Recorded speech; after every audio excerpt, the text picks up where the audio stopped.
2008, Alexander Limi, one of the founders of Plone, wrote a blog post with the title Simplifying Plone. It was a series of actually 3 blog posts. The first part was about simplifying Plone's editing experience. The second part was about improving handling of media and rich media. And part 3 was about composite pages, listings, and content proxies. He wrote that before Plone conference in Washington, D.C. in 2008. So who here was in Washington, D.C. in 2008? Yeah, quite a few. Okay. Are you still like actively involved in Plone core development? Who's actively involved in Plone core development and was in Washington, D.C.? Raise your hands. Okay, like 1, 2, 3. Okay.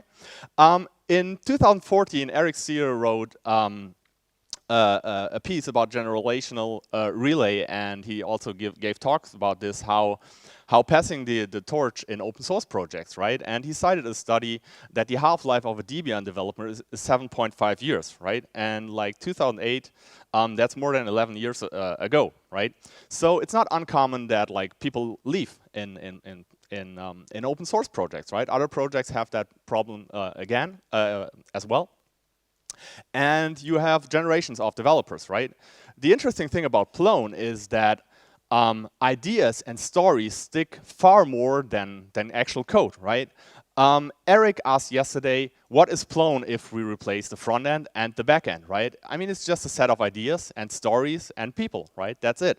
So let's have a look at some of the ideas that Alex Limi expressed 10 years ago. So the first idea was to simplify the editing experience for editors, right? And one of the core ideas in this blog post was fewer content types. So get rid of some superficial content types. What does that mean? Let's look at that a bit more in detail and what we did about that in Volto. So one of the observations that Alex shared was that images and files usually do not live on their own, right? An image is usually in a content management system, a part of like a page. Maybe you embed an image, maybe you have an image gallery, or maybe you have a slider. But you rarely have the case where you like just drop images in a folder, right? Usually you use the album view and then you have like an album, right? But yeah, it's rarely the case that you have like just an image as a content element, right? So you have image collections, slider, galleries and stuff. And the same is kind of true for like files, right? Often like people in Plone like want to attach a PDF file or multiple PDF files to a document, right? But yeah, it's rarely the case that you just like dump stuff, right? At least when we talk about websites. So let's see what we did about that in Volto, how we handle images in Volto. So you go to the add menu, you choose page, and you have a blank page. So we create a page with an image. Then we choose one of the blocks. This is like the beautiful new blocks chooser that Victor wrote. You can choose an image here, and then you have 2 options. One option is to browse the content, the existing content of your site, and upload stuff. So if you choose to use existing images, you see that browser on the right side, and you can choose an existing image. It will show up. And then you have a few options here. So you can like have an image on the left side, image on the right side, and align that, right? Together with a few other like metadata fields, like the alt tag. And then you can add like a bit of content, right? You can save that, and you have a page with images, right? Something that you can do with standard Plone as well. Not as fancy as that, but like still, that's something they can do. Let's have a look at like what happens if we upload an image, right? So we don't browse, but we upload an image. So we upload an image here. Image is quite big, so that like takes a while. And this is an image, right? Same thing. It doesn't matter if you upload the image or use an existing image. You have the same functionality. But if you save it, we will see like a difference here when we go to the folder contents view, right? You will see that this page is actually folderish, and it's a folder. So we upload an image, and the image ends up as part of the site, right? What usually happens in Plone is that the image is next to the to the file that you created, and that kind of sucks, right? Like from a user perspective, like you create something, then you want an image, you have to upload an image, right? And that makes it like super simple, right? You create a page, you upload that image, and that image is part of your page. You can also choose to have like an image library and get it from there, but this is how we handle images, right? So let's have a look at like the second content type that we have, collections. Collections are nothing more than like persistent searches, right? So why is that a content type? That was something that I never like understood, and I write Plone up collection, right? Like the dexterity type for collection, and like I never understood why this is actually a content type. We basically have two main use cases for collections. One is to sort a folder listing. It's as simple as that. The other one is aggregate content that is spread across the site. And collections are amongst the harder things in trainings, right? It's something that I usually do like after the first like half day or first day that I like explain people collections. So why is that? Part of the reason is that if you have to teach collections, you also have to teach people default pages, right? So take the news section in Plone, that's there by default. So if you want to like tell people how to do that on their own, they have to create a folder, then they have to drop a collection in there. They have to add that collection as a default page, configure that collection, and then they have to start to drop content, right? So you have to train them like 3 concepts. Like you have to create, to tell them like that we have folders, that we have pages. You have to tell them about collections, how they work, and you have to tell them about default pages, right? And that's something from our experience that experienced administrators and stuff, they can do that, or experienced editors. But it's something that people tend to forget if they don't work on a regular basis with, or daily basis with Plone, right? So what if we would like simplify all that, like collections, default pages, and folder? Let me like show you how that can look like in Volto. So we go to the add menu, and we have a simple, a single like option there, a page, right? So you can add a page, and it's a news section, right? So you add your news, and then you add a block, and you choose the listing block, right? And what we have now is basically a folder, right? It's the same. You have a folderish page, and you have a listing, and that will list everything that you see in your folder. But on the right side, you also have the collection options, the criteria, right? So you can choose criteria from here and say I want all, like to see all types. You can do the reverse order, everything that you can do in the collection if you want, right? So we save that, and we have the news folder. So now we can start adding content right away. So let's add a news item, right? We only have a page, so let's add a page. Let's call that news item 1. And news items have the only difference between a page and a news item is actually like the lead image, right? So let's add the lead image, easy, and a bit of content, like body tags, we have it. Then we go back to news, and we have the listing there, right? Done. We can like create a second news item, like same as before, and of course, it will show up in the listing. So compare that with the thing that like explained to you before that I guess like everybody here knows, right? How to like create a collection with a default page, and compare that with that. So what if we would like kill all content types and instead rely on a single content type to rule them all?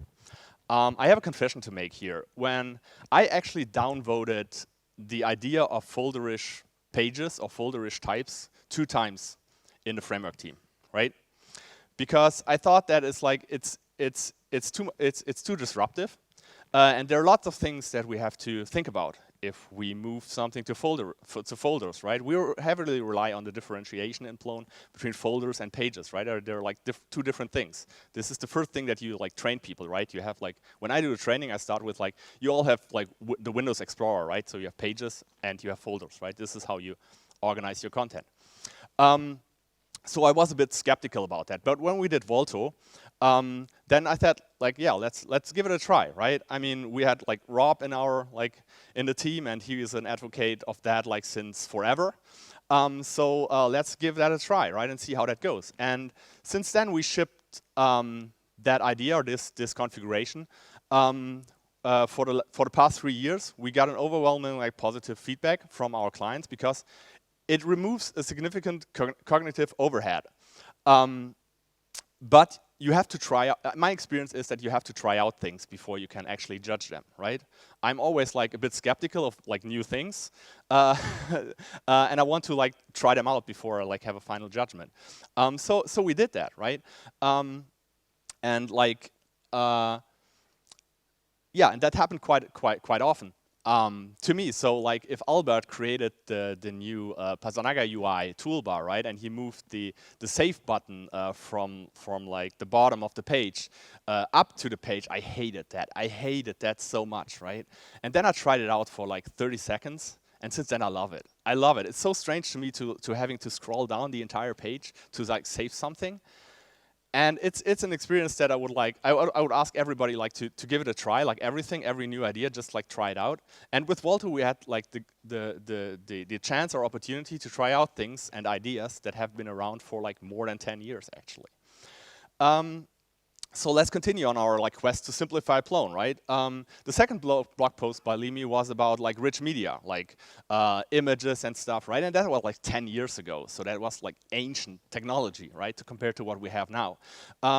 So think about like for in client projects, we did like complex sliders, we did videos, we did audio, we did image galleries, everything you can think about. And there was like just blocks, right, that I showed to you earlier. So I will share a few of those things in my talk tomorrow, and Victor will also share some like more sophisticated examples. So let's come to the next to the final like blog post from Limi. Like composite pages, right? Complex topic. I remember sitting together with Alex, and when he showed like us Deco, right? And I was super impressed back then, right? So that idea has been like around for ages, but we haven't been able to really like put that into core Plone, right? We had like collage, we had mosaic, we have cover, like we have custom solutions, and none of this solution was ever like brought to a point where we could actually like really use that and really felt comfortable moving that into core, right? So that's like one of our major pain points actually in migrations, like even from Plone 4 to Plone 5 or Plone 3 to Plone 5 or whatever, right? It's always like the composite page solution that you use. If you use like one of those composite page solutions, it's like it's your major pain in your next migration, right? To the next step. That's just how it is. If it doesn't go to the core, it will be around for a bit and then it's gone and you have to move to the next things. Another like complex thing that Limi describes was proxy elements, right? So you have an overview page, like for newspaper sites or like or most of the other sites, and what you want to do is not actually put new content there, right? Because that doesn't like make much sense on an overview. Like if you have a newspaper website, for instance, right? You don't want to just put text that like you can't do anything, right? You want to teaser something. So you want to teaser existing content, and that's what like the proxy element is about, right? So let me show you what we did like in a client project, and later today Victor will show you like the more sophisticated solution to that. So you want to add a composite page. So you go to the add menu, you choose a page, you give it a title, and then you go to the blocks chooser, and you choose, for instance, a hero tile, right? A hero block. So hero block is an element like with an image, a title, and a description, right? So you choose the element that you want to actually proxy. So a news item, right?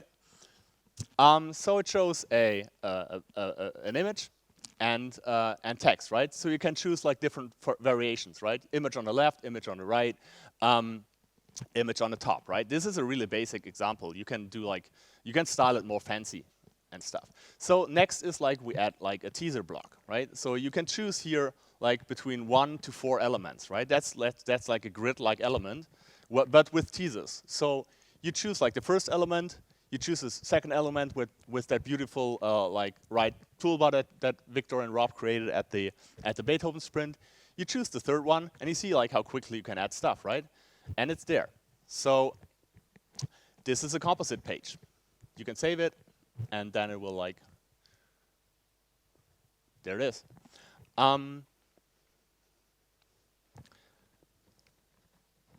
Oops. Okay, so this is our solution to composite pages, right? You might have mentioned that I like mixed a bit of naming. We had that problem at Nicolas' talk as well. He spoiled my talk that we renamed a few things, which is like totally fine.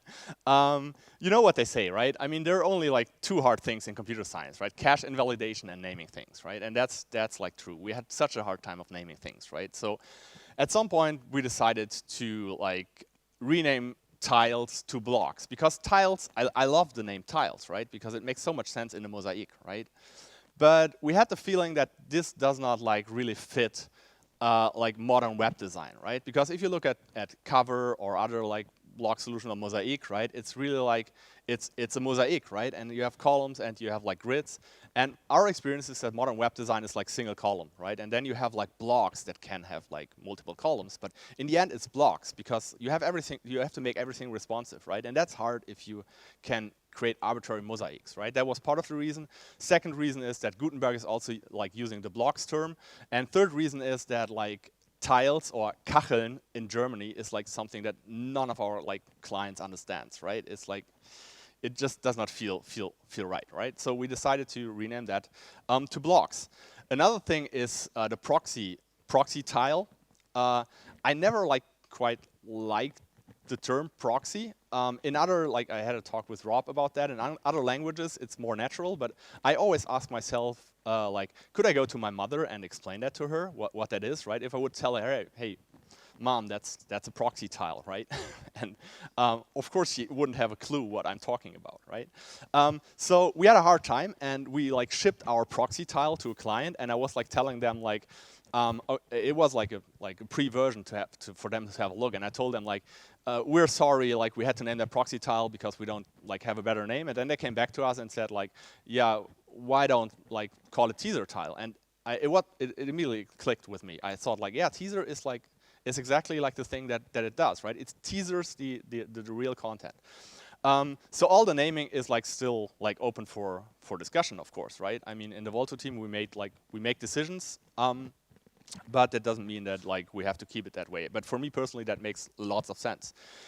The other thing is like collections. We call them like smart folders, topics. Eric told me like another name for that, which I like forgot. So we had like multiple names for that. And it kind of like made sense to us, since we merged collections with like the folder listing, to just call that listing, right? Because in the end, it's a block that lists things, right? You can configure that, you can sort it, you can add criteria to it, but in the end, it's a listing, right? So it's like it's simple, and I think it nails it, right? I love the like listing block, right? Okay, so enough with like hard problems and naming. Let's come to something like beautiful. We talked a lot about like Pasanaga UI, right? Albert Casado, who like created Pasanaga UI, he did a fantastic talk 2 years ago at the Plone conference. I did plenty of talks about Pasanaga UI. The idea is like simplifying the user experience in Plone and focusing on the user, right? And it's really like amazing how much that is in sync with what Limi wrote like more than 10 years ago, right? So the idea was always there. And it was like in our team, it was always like when we discuss things, we always keep like those ideas in the back of our head, right? But I swear I just like run into Limi's blog post like 3 days ago or something, right? And that was really amazing for me, like that those ideas really stick, right? So let's go back to Pasanaga UI. So we focus on regular editors, and we set the UI focus by like removing stuff, right? So Eric already showed like Pasanaga UI in his keynote, so I will like skip that. The context sensitive toolbar, you saw the toolbar on the right? So let's go back to revisit Alex's ideas. So in part 2, he talked about like simplifying Plone's editing experience, right? That's really in sync with Pasanaga UI to focus on the editor, because they're our most important advocates actually within companies, right? You always have like the management who does the final decisions, but editors are important. And I read a study just like the other day that like that if if people like switch like content management systems, it's usually because like 80% of like the editors really deeply hate their content management systems, right? Because they all make it incredibly hard. So I fully agree with Alex's notion that like we should focus on the editors, right? So Pastanaga does that by reducing clutter and focusing on that from the UX point of view. The second part was about like improving Plone's handling of rich media, right? And getting rid of like the content types and stuff. So you can do like images, we have the audio block, we have like slider blocks that you can create, and we have the folder rich pages which make that a lot easier. Part 3 was about composite pages, listing, and content proxies, right? So we have the teaser block, we have listing blocks, we have grid blocks, we have the vault to editing page, we have all that, right? So please go to Limi's blog and check that. It's really, really interesting to see how that resembles into Volto today, right? But that's not it. I mean, editors and users are really, really important. But what about developers, right? Yesterday at the panel here, I realized like that I'm still more a developer at heart than like a manager or anything, right? I realized that when like I heard what Kim and Paul were saying yesterday, right? That was way better than anything that I had to say, to be honest, right? Because they really had like the user perspective that's incredibly important, and they had great ideas, right? But let me put it like from a business perspective, what the problem is with current Plone, right? Which is also a problem for the developers. We started Kit Concept like a bit more than 3 years ago, and our main challenge is to keep up with our client demands and grow the company, right? So when we hired like new interns or new colleagues that like come to us without like Python knowledge or with JavaScript knowledge, I have the choice as manager to either train them in Plone, like ZCA, Python, and everything, right? Or I can train them with front-end technology. And when I have an experienced Python developer, maybe like in a year or so, he will like learn Plone like in a proper way, right? But only if he's an experienced developer, right? So if you have somebody starting from zero, it might like take them 3 years or whatever to like reach like the point where they can actually handle everything that Plone has, because we have a huge stack and it's super complex. If you look at it from the outside, right? So what we do with like our interns is like I train them with React, right? I start with React, so they learn React because it's a lot faster. One of our interns just like got like his first project, right? And we let him like do things on his own, right? We said like we won't help you, right? Solve your own problems, and like if you have a blocker, then come to us and we will explain it to you, and we will like try to create the necessary documentation in the docs, right, for everybody else to learn it, right? And I said it before at Nicolas' talk, right? When we gave them Victor's training material about blocks. And after an hour, they came back and say, hey, here's my first block. And I was like, what? And that's great, right? So we can significantly simplify our technical stack if we focus on what matters. So take the idea of like Limi and Albert from like a UX point of view and like apply that to our technical stack, right? The foundation of all that is the REST API. Since the last like 5 years, I worked a lot with like front-end developer teams, right? And they don't have any idea about Plone, right? And you have to explain them like maybe a few like base concepts, like how we structure content that's not a relational database and stuff. But the REST API is an abstraction they can work with, right? They don't need to learn Python. I usually like just point them to the Plone REST API documentation and tell them, let me know if you're missing something, right? It's like Plone REST API is like what Plone API did for Python developers, right? It's an abstraction layer, and like front-end developers do not need to know more except a few concepts of Plone to work with it. So REST API is the foundation for everything else that follows, right? The second important thing is like follow standard technology, right? Follow industry standards. Do not reinvent the wheel. Reuse over reinvent. I know you heard that like a lot, but we have to like take into account that in 2019 we're a tiny community. We're a tiny community. look at a random like React project on GitHub, and they have like thousands of contributors, right? It's not uncommon to have like 3,000 contributors or anything for like the CSS library that we have. They have like vast amount of like developers and contributors, right? So we can't afford in 2019 to like reinvent the wheel over and over again, because then we'll like be dead, right? Because we're competing with like a lot of people. Go to any like JavaScript meetup, your local JavaScript meetup. Like we have like 250 people in the Bonn.js like meetup by now, and Bonn is like a tiny city. When we go to conference, there are like 2,000 people, 3,000 people, and that's a lot. That's huge, right? And I somehow like have the feeling that it's almost arrogant to think that we can solve problems that like those people, this huge amount of people can't solve properly, right? So let's look at that a bit like closer. So the foundation of all that is React, right? React is awesome. React dominates like the modern front end, at least in my experience, right? When we do like the JavaScript meetup, like 90%, 95% are doing React, right? There are like a few folks that's like do Angular. There are like mostly newbies that do Vue. I won't do the comparison. They're all good frameworks, right?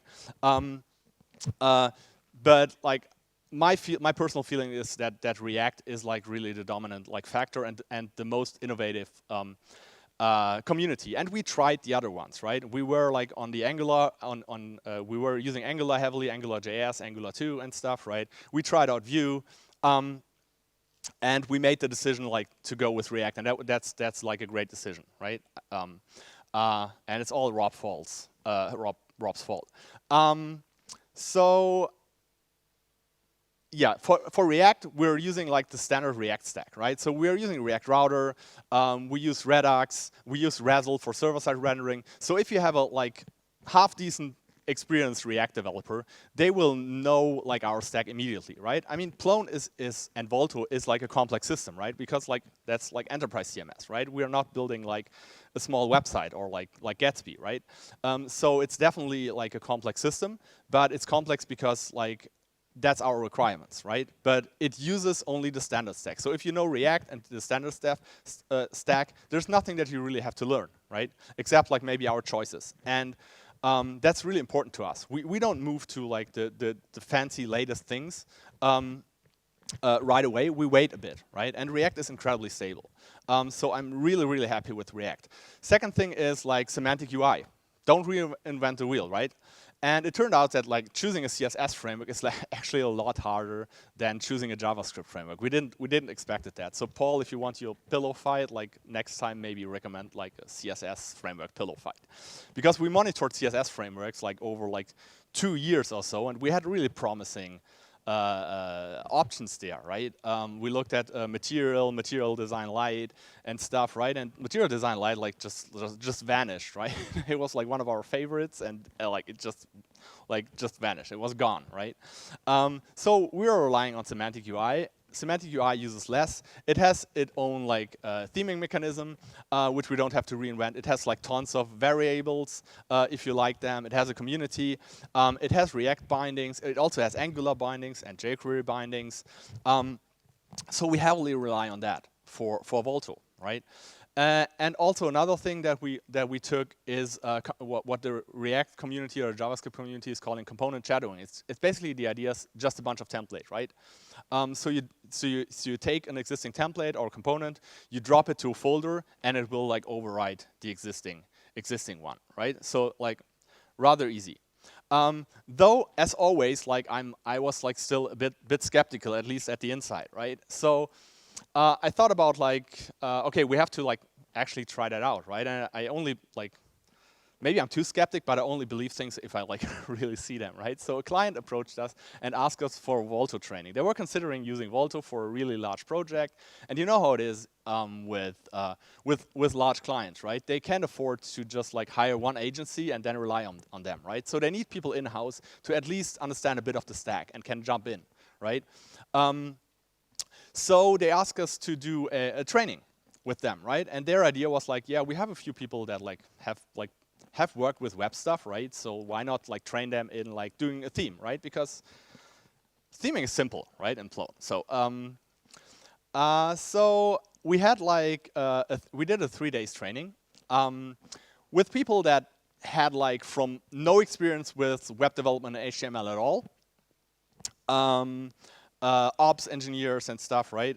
And a few people had like seen HTML before and tinkered around a bit with WordPress and stuff, right? So that was the level. And I had to do a like 3-day training. So we started at the first day with HTML, CSS.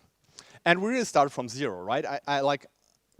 I explained them like basic HTML tags, right? How the markup works in HTML. You have an opening tag, you have a closing tag, like you have a div and stuff, right? And basic CSS, right? Selectors and stuff, right? I spent like the first day on that, and at the end of the first day, they all like had to create like a basic website, right? At the second day, I teach them less to like handle CSS in a better way, and because it's the foundation of Semantic UI. And I showed them Semantic UI and like asked them to do the website that they did on the first day in Semantic UI, right? And then they saw the difference between like their initial like version, right, which was like basically themed, and then like what they could do with Semantic UI, right? And the idea was that at the third day, we do a Plone theming, right? And at the end, we have like the manager was expecting us to like create a theme, right? And it turned out that like I underestimated like the level or the time it takes us. So we were always a bit delayed on the first days. So we ended up with like we had like we spent at the third day we spent like 2/3 of our time with still like the old stuff, right? So we had 2 hours left for the Plone theming, right? And their knowledge was basic web technologies, right? HTML, CSS, less Semantic UI. Nothing Plone specific at all. I didn't talk about Plone at all. Not about a concept, not anything. And I just wanted to start, and then like one of their ops engineer came in and say, hey, can I still join? Right? We had two hours left. So I started with Volto, right? And I showed them like, okay, here's your Volto page, right? Here are like here are the components, right? And I showed them how to override a component, right? Like the logo or the breadcrumbs, right? And within 2 hours, they were able to do that. They built like the theme in 2 hours. And after that, I was really amazed. I don't know, I didn't expect that to happen, right? But it worked, right? And people from zero. I mean, that doesn't mean that they're like super experienced like HTML devs and you can throw them at client project or anything, right? But within 3 days, like we were able to like start people from zero to like actually doing theming, right? And I had to explain them like also like basic like what a ES6 class is, right? And how JSX works, right? And just like in 2 hours, because it's like it's pretty basic, right? You're pretty like you can quickly train people those basics, right? Then you have to start at some point with like learning React properly and stuff. But there's like a bazillion of really good courses and everything, right? Books in German, in any language you can imagine. There are ACAD courses, video, whatever. I always like when we onboard a new intern, I always ask them, what kind of like person are you? Do you prefer books? Do you prefer me to tell you? Do you prefer like videos and stuff, right? And like people are different, and like it's all there. We don't have to create all this documentation on our own, right? I mean, we know that we have to catch up with the documentation, but we are really relying on like the shoulder of giants, right? Here. So we can often like just point people to standard documentation, which is like great. So let's wrap that up and see like our quest to simplify things that started like more than 10 years ago. So with Plone 6, we aim to simplify Plone by like reducing the cognitive overhead and reducing content types. We simplify the UI with Pesanaga UI to focus on what really matters to our editors, right? We aim to simplify the stack by relying on React and web standard technology. If you start in 2019 with web development, it's like it's React, it's Angular, it's Vue, right? You should start with one of those things. You shouldn't start with like Python, PHP, or anything else, right? It's like it's what web development look like. You can like still use Gatsby and stuff. There are different choices, and there are valid reasons for all those choices, right? But you should start with one of those frameworks, right? And one of the biggest framework of those like 3, or like there are more, but that's React, right? Yeah, that's where we are. what's the current status of all that, of all what I showed you, right? You saw that I showed you like different different websites, right? We are like doing like 3 or 4 projects in parallel. So like we did a few things for one client, a few for others, right? A few things are like still work in progress. Lots of things that you saw are in Volto 4 in the current master. But we put so much new things in Volto 4, right? And Victor did such an amazing job on that, like in the last like 3 months. That it will take us some time, like to polish up everything and finish everything, right? But everything you saw is like basically there. So yeah, where are we? We have a stable and future-proof base, right? Which is Plone 5.2 and Python 3. And we have a stable Plone REST API that uses semantic versioning, that's there for quite some time, that's used by multiple different organizations and clients with different objectives and perspectives. So not only Volto, but lots of other consumers, right? Volto 4 is still an alpha. We still use Volto 1 to 3 and Plone React in multiple projects. So we kind of like are still working on like upgrading them. We have a few plips around. There's the dexterity root plip to turn the Plone site root into a dexterity type to allow like the main page, right? You saw that actually works today. So thanks to like a workaround that Victor created, you can use the front page as a fake dexterity type, so that actually works, but we would like to do it properly. And Rule did a fantastic job on that, creating a plip and everything. But it's something that we would need to like merge into Plone 6, right? There are a few other like plips right now around, like for instance, like content-specific behaviors, something that we borrowed from the Guillotina folks because they have that. But it's all those plips are like, we kind of like to have them, but to be honest, they're all optional. Right? They're optional plips. They will make it easier for us in Plone 6. But in the end, you can start with Plone 6 today by using Plone 5.2 and Volto 4, or Volto, right? Because this is what Plone 6 most likely will look like. Maybe we'll add more stuff, but this is like the core, right? Plone 5.2 without Python 3, without archetypes and stuff, and a Volto 4 default frontend. We will keep the classic Plone user interface, so you can still run Plone 6 like you run Plone 5.2, but in the end it will be like the same, right? So you can use like Plone 6 today if you want, right? And for me, like, and now I'm switching to the business perspective again, right? It's a very good opportunity because, to be honest, and I'm just talking about the business side here, is like, it's hard to sell people Python 3 upgrades, right? When we advertise Plone 5.2, like we put it out and we like did a press release that says like, okay, now we support Python 3 and we did a few other things, right? And I tried to put myself in an outsider perspective, right? What would happen to me if I would like hear that Drupal like dropped PHP, I don't know what's the version number, like 7 or like PHP 5, right? That was like around for ages, right? And I would like say, what is that a press release? Like they upgraded from like PHP whatever version to like PHP whatever else version, right? I'm not in the PHP community, and this is how people perceive that from the outside, right? Okay, they upgrade from Python 2 to Python 3. What the hell, right? I don't care.